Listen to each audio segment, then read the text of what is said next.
Hello, everybody, and welcome back to the Lex Talks Stuff Podcast, the podcast where I feel like talking about, whatever I feel like. And today, I did a Superman episode talking about what I wanted to see in James Gunn's DCU for Superman. I think some of those needs are probably being met.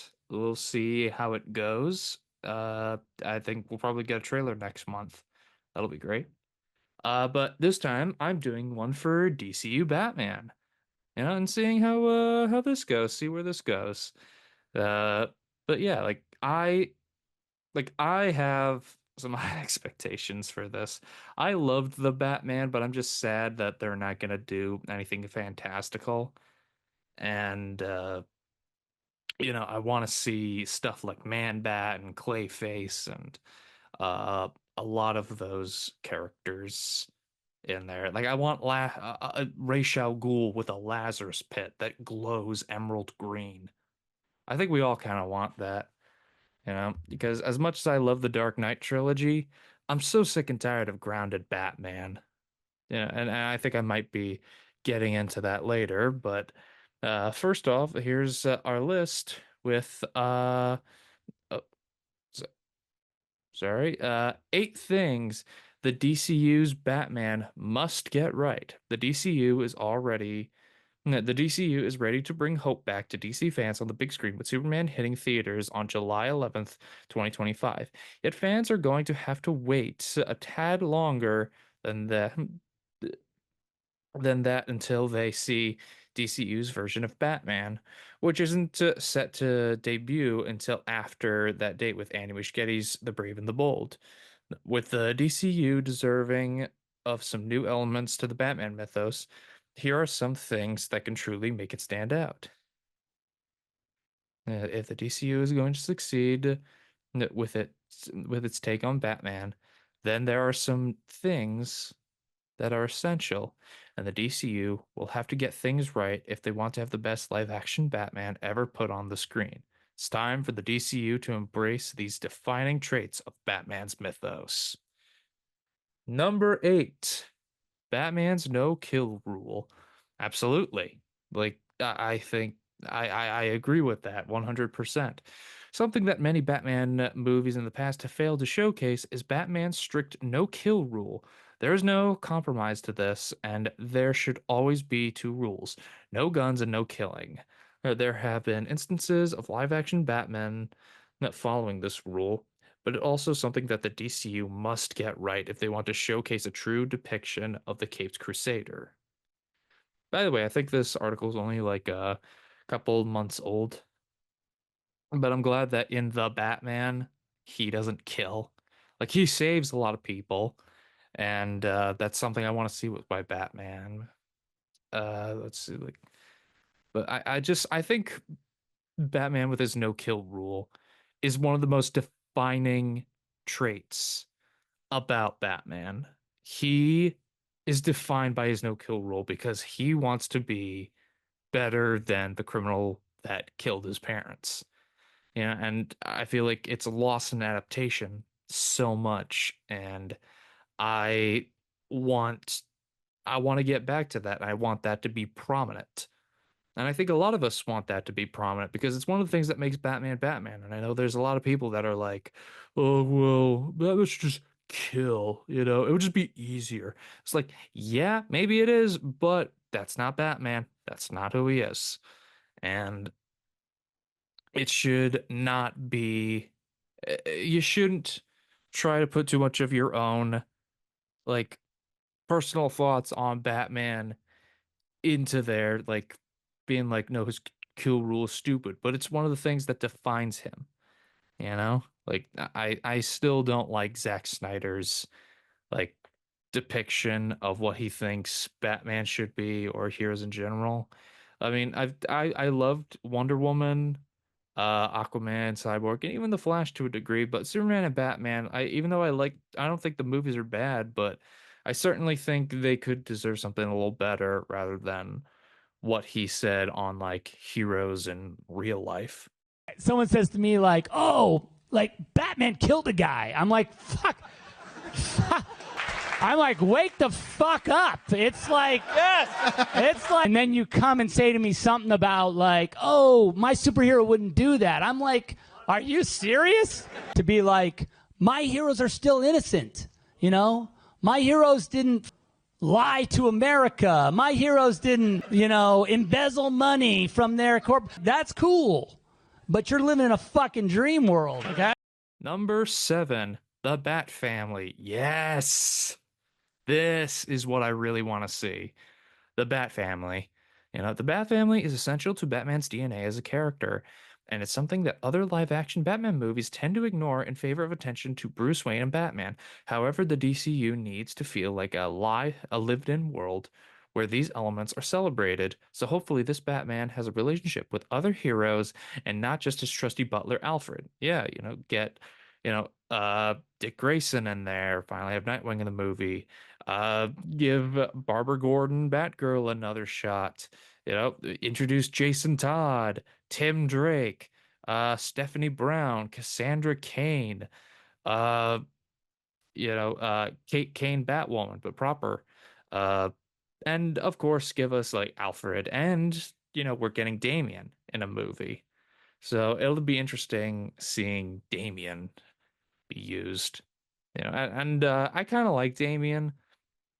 Damien's not like my favorite Robin for me. I'm a Tim Drake guy. So so I thought it was interesting that the first Batman movie that's going to have Robin in a long time is going to feature Damian. So we'll just see where that goes from there.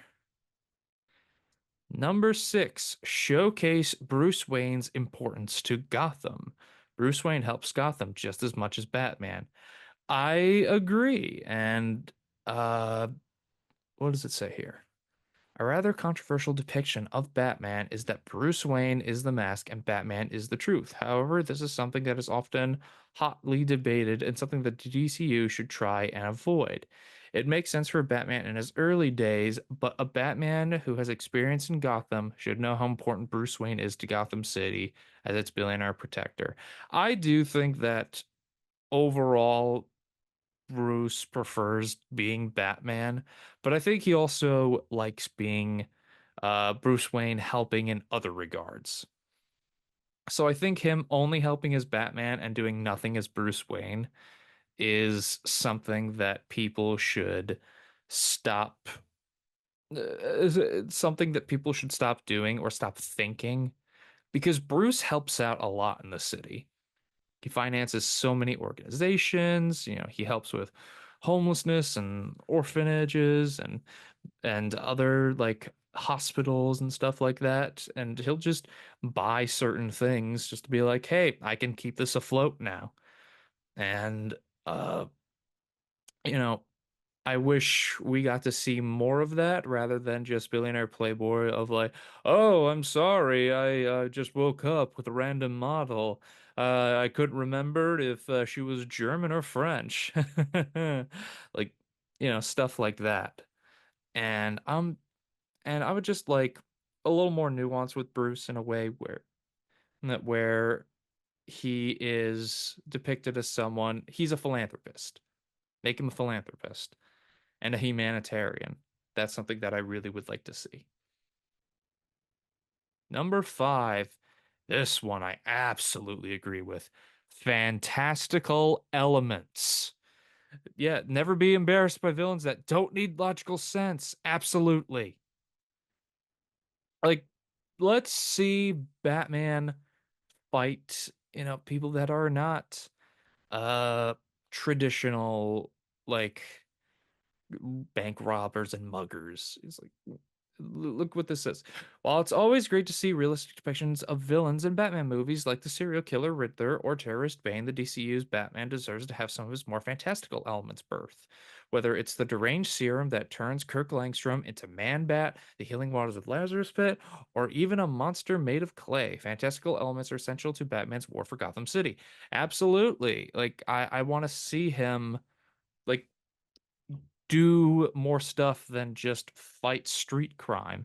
I want him to fight, you know, monsters and ghosts and stuff like that. Like don't relegate Batman to just being like uh, an impressive cop.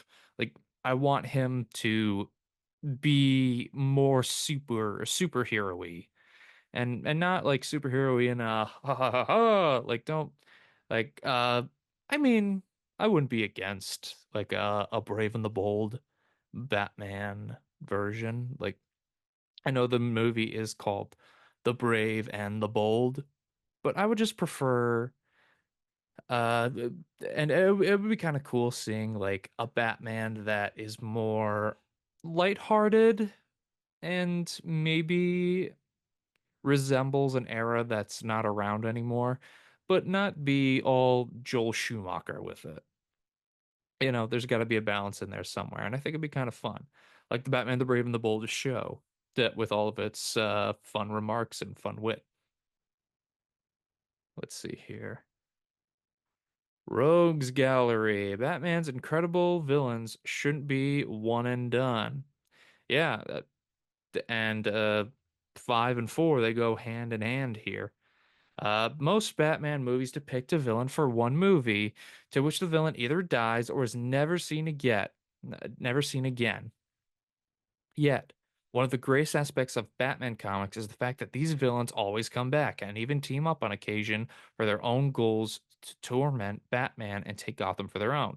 Not only would it be great to see reoccurring villains, but it would also just be great in general to see Batman villains that don't exactly get the spotlight that they deserve due to how weird they are.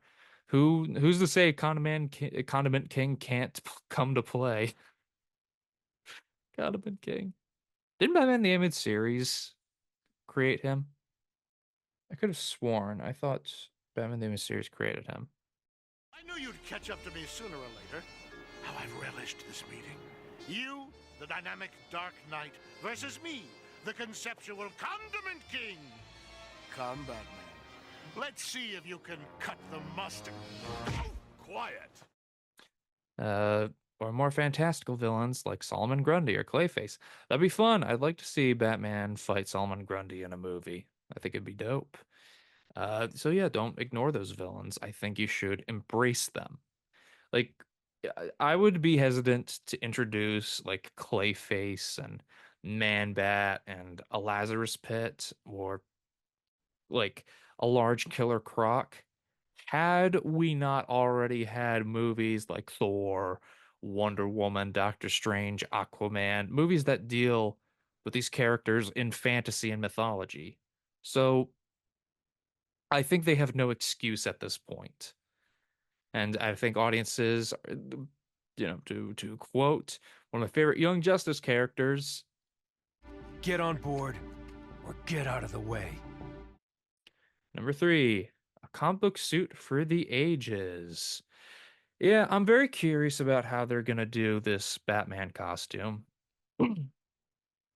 because I like David Corn Sweat's Superman suit that we've seen images of. It looks cool. You know, I think it'll look cooler when it's in motion for the movie. And I'm so happy we have the trunks.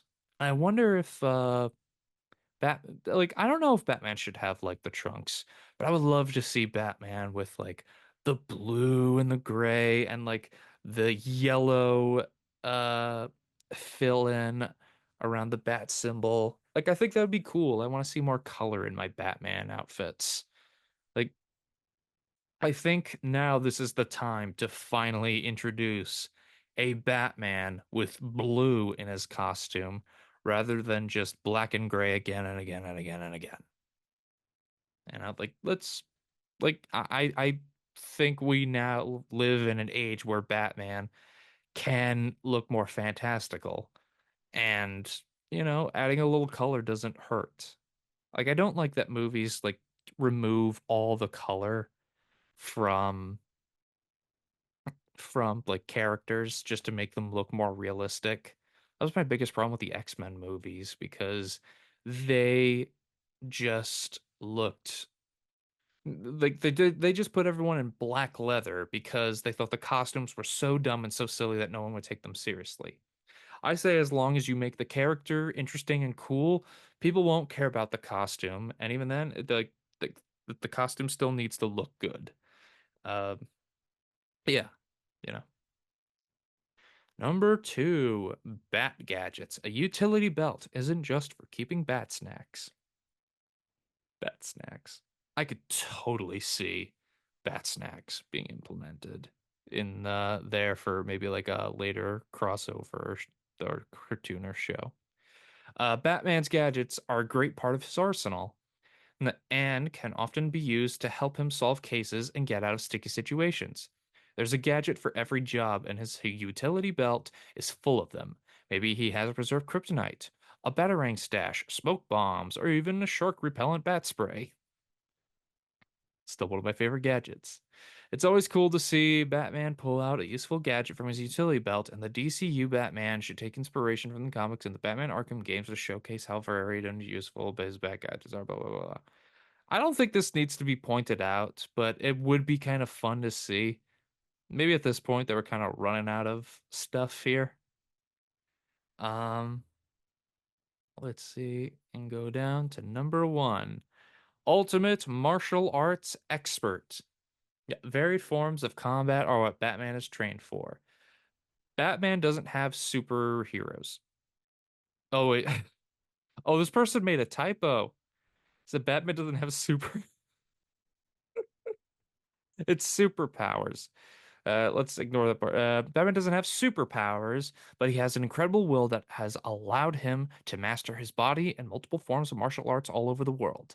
Batman's fighting style should always take influence from multiple forms of martial arts to prove why he's not just someone to mess with. Uh, whether it's his agile kicks or precise punches, this Batman should be one that can throw down against 5 or more enemies and still come out on top with that signature scowl intact. Batman's ability to fight is part of what makes his character so cool, so it's time to embrace that to its fullest extent. I do like that in Batman Begins that they emphasize that he's kind of a ninja. Yeah, I like Batman's a ninja and a military tactician and a scientist and an escape artist all rolled into one. Like he is this unstoppable fighting force as far as like the average bugger is concerned. Granted, in a room full of like 100 people, he might get toppled, uh but yeah, Batman, like I want to see more fun stuff like that. I don't want to see just I like stuff like Daredevil is really fun, and I love the way the show does like fight scenes and choreography and everything like that. And it would just be great to finally go through with that. But yeah, so this was a list by Game Rant, and the person that wrote the article I thought did a really good job. I'm not gonna say the writer's name here just for their sake. I'll put a link in the description below here. So yeah, I thought this was good. Uh but I do have another one that I want to get to that is top 10 Batman villains that deserve to be in the next film. And this was updated around March 10th, 2023, after the announcement of Batman the Brave and the Bold was happening. Well, I guess it's just called The Brave and the Bold. See, the greatest rogues gallery of all time. Batman is now in theaters for all of us tasteful comic fans to enjoy. Robert Pattinson was the perfect edgy Batman, and Zoe Kravitz did a good enough job portraying our favorite rebellious cat burglar. But really, the bad guy stole the show for me. The Paul Dano's Riddler was genius and horrifying, while Colin Farrell's Penguin was scummy and surprisingly amusing. Batman has such a high quality selection of villains that often steal the show in any kind of bat media. One could even say it's the greatest rogues gallery of all time. I agree. Like, some of the Batman villains are so the most interesting. And in some ways, they are very complex and are the heroes of their own stories. So let's see what I know what they're showing here. If you're watching this and not just listening, the first image they're showing is Man Bat. So let's get right into it. Man Bat. Absolutely. I want to see Man Bat in a movie. I don't know who would play him, but I think it'd be really cool. Like just uh like it would be nice to finally see, like we said in the previous article, Batman fight fantastical villains. Villains that aren't quite like that aren't feasible in real life, but are dangerous enough to the point where they they're a challenge for Batman, and we get to see Batman just, go outside of just muggers and Gotham. Uh, Number 9, Deathstroke. Uh, yeah, I think Deathstroke would be a fun one. I think the thing is with Deathstroke is that he is one of the greatest assassins in the world, and he's got such a cool design, and I think like he's the perfect person to go up against Batman. I do think that people need to stop putting Slade as a Batman villain or Green Arrow villain. He is a Teen Titans villain. He's created by Marv Wolfman and George Perez, and he's fought the Titans multiple times. That is all. Thank you for coming to my TED Talk. But yeah, Deathstroke is absolutely someone that I think deserves another chance. And it was cool seeing Joe Manganiello in at the end of Justice League. And it would have been cool to see Deathstroke in that Batman movie with Ben Affleck had they made it. Like I could tell like Ben Affleck is just so tired. One of the most miserable celebrities of all time. So it's just I don't know. It would have been cool to see. I'm sad that we didn't get it. And I think Jeff Johns wrote the script for it with Ben Affleck. So let's see. Mad Hatter. Jervis Tetch was a neuroscientist and expert in hypnosis who uses vast knowledge to create mind control technologies. Now he uses hypnosis and mind control abilities for criminal purposes. Since he was a kid, he's been obsessed with the Mad Hatter from Alice in Wonderland. His crimes often are hat themed or related to the book in some way. He's one powerful lunatic. Yeah, absolutely. I think he's really cool and really creepy. And one of the few people that gatekeeps the Alice in Wonderland fandom. But yeah, I think it'd be so cool. Imagine like getting like a Mysterio scene from like Far From Home, like where Batman is just in Wonderland and he has to fight through it, like in the Arkham games. Like, don't tell me that wouldn't be cool. Let's see. Um, this one I would love to see, but I don't think they'll do unless James Gunn makes it a mandate. The Ventriloquist. Uh, there have been a few different ventriloquists, but the most significant is Arnold Wesker with his dummy face, Scarface. Wesker was a quiet orphan with a dark, violent side. His split personality disorder first came to light when he wound up in prison, found a dummy called Scarface, and became obsessed with it. The two go on crime sprees, where the violent Scarface usually bosses around reluctant Wesker. I feel so bad for ventriloquist, and I think he'd be so like fun and interesting for a Batman movie. Like imagine like all this messed up stuff is happening, and then Batman like finds the hideout of the elusive Scarface. It's like, who are you? Show yourself. And then it's just this fat old dude with a puppet, and he's just like, are you shitting me? Like I think that would be super funny, but I would still be like afraid of the ventriloquist. Hush. I don't know. I mean, Hush is interesting. That like he's a cool villain, but his motivation just kind of sucks. Where he's like, "Oh, I hate Bruce Wayne because his dad saved my parents when I tried to kill my parents to get their inheritance." So it's just like I don't know, like after if you read the story and then you get to that um when you get to the backstory at the end, it's just kind of like, oh, this is why you do it. So just motivation fatigue. That's the problem with Hush.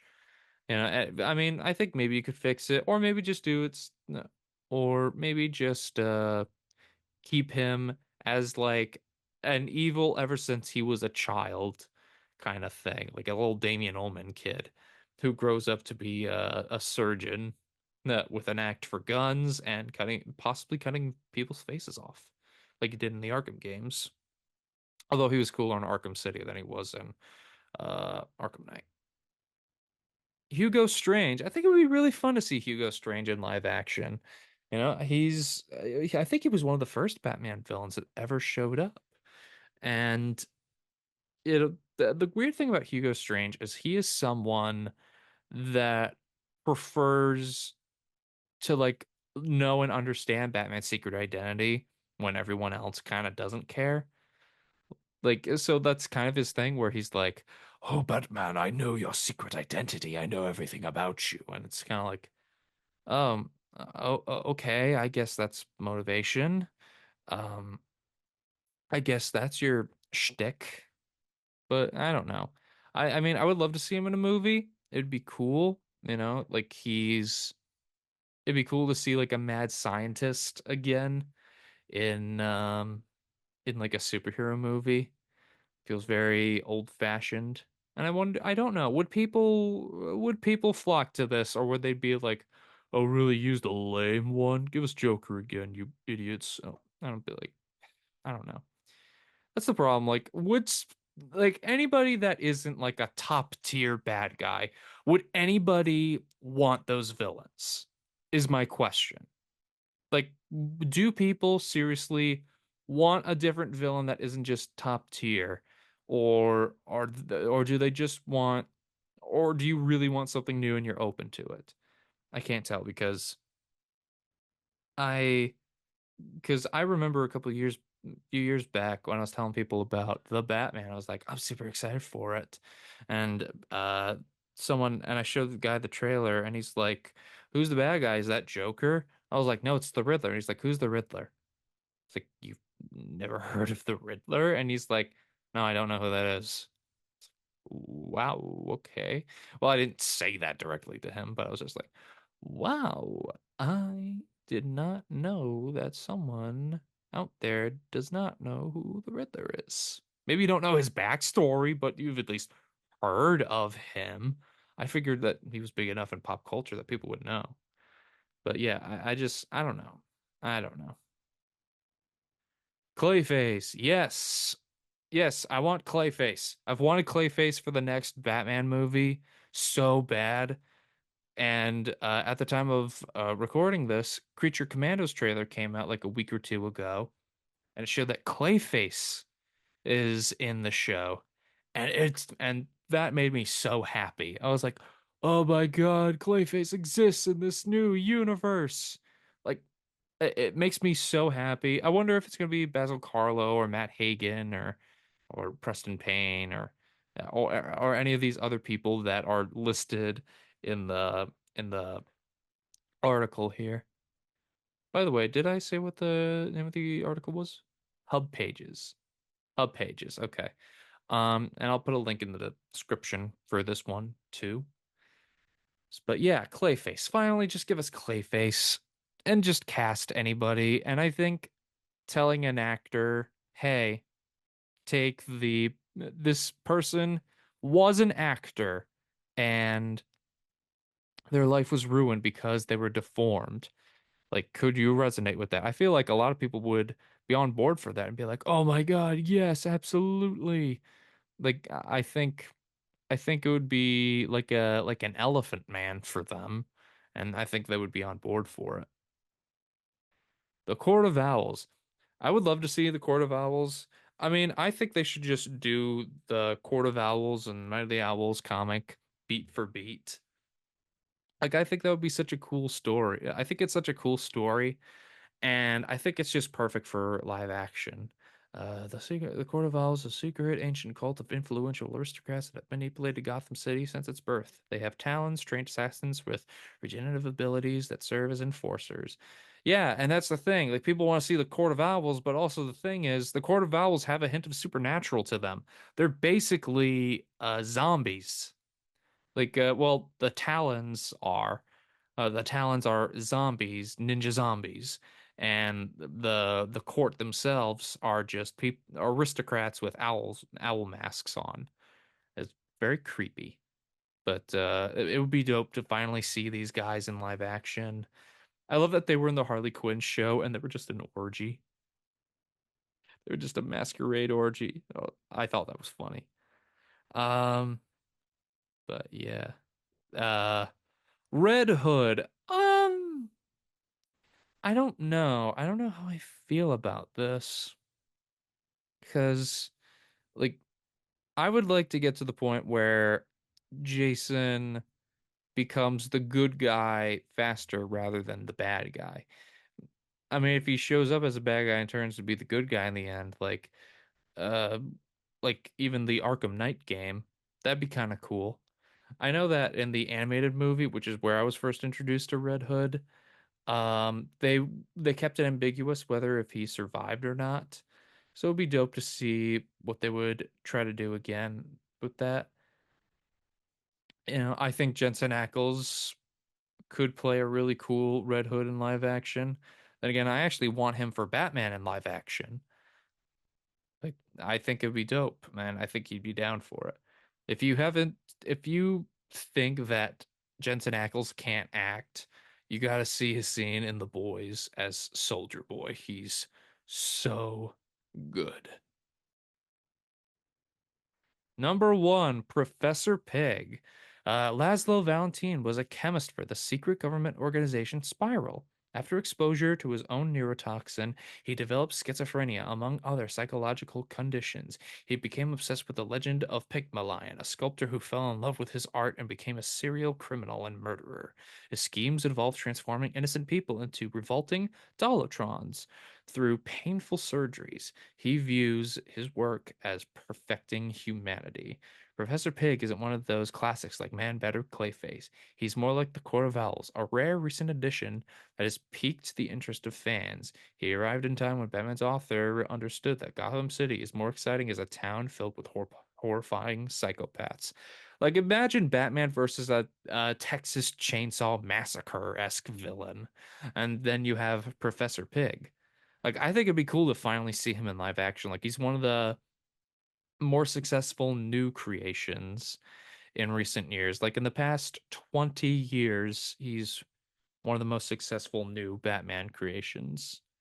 And I think it'd be really dope to finally see him in live action. I don't know who you'd get. I would want, like, someone really good at playing creepy. Like, I don't know, like, or maybe someone that's good at it, but you don't think of them first. I'm not. I was gonna say John Goodman because like seeing John Goodman as creepy is kind of scary. But I'm just like, no, I love John Goodman. Don't make him Professor Pig. Uh, I don't know. I don't know who you'd cast for that. Like, I don't know who you'd cast for a lot of these guys. Um, but I really, but yeah, like I dig this list, and I think this is a really good list. In short, there are many Gotham villains that would work well on the big stage. These villains extend far beyond Joker, Riddler, Penguin, and all the others you expect to see. Today's movie enjoyers want novelty and originality, and I'm sure they would accept any of these characters with open arms. That is entirely debatable. I hope you now agree that these evildoers have high potential. Obscure comic characters don't get what they deserve. Truly, we live in a society. That's funny. But yeah, no, I agree with these lists. I really want to see a lot of these in the movies, and I think James Gunn's DCU is going to bring a lot of these. I'm curious if Andy Muschietti is the right pick for Batman, or they get a screenwriter who is a huge Batman fan and is actually talented. Like, it would be dope to see it. Like, I just want Batman done right. And Andy Muschietti, I don't blame him for The Flash. That was like heavily influenced and stuff like that. But he did great with the It movies. Granted, I've seen the first It movie, not the second one. My girlfriend wants to watch it with me. But so, there you have it, guys. So I will put the articles for Game Rant's 8 things the DCU Batman must get right, and Hub Page's top 10 Batman villains that deserve to be in the next film. So I'll put those in the link in the description of YouTube below. And yeah, so hmm, so I think this has been really good. Thank you all so very much. And I intend to do one more show before I leave for my trip soon. So I'll update more on the future. Just follow my Twitter/X and the Lex Talks Stuff Podcast, and my Instagram for the Lex Talk Stuff Podcast. So have a good day. Bye.